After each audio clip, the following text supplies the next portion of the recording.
Football Fridays are fast approaching for young athletes.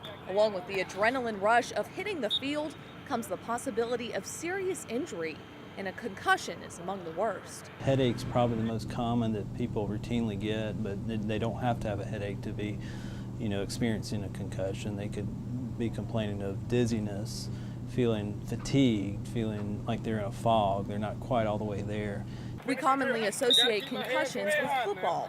But Dr. Marshall Crowther says it can be any sport and really any hit. If there's any remote or recent history of trauma, that's the number one thing.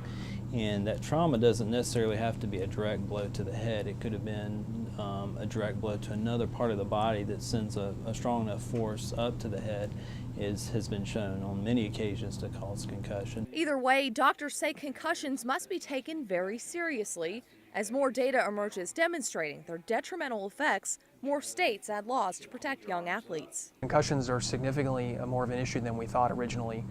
First of all, it's known that if you have one concussion, you're much more likely to suffer subsequent concussions. Also, once you had one concussion, if you return to play earlier or too early when you still have symptoms, you're much more likely to suffer either a subsequent concussion or have a longer duration of symptoms associated with that concussion. Dr. Jim Johnston says a gradual return to play following a concussion is key to giving the brain time to heal.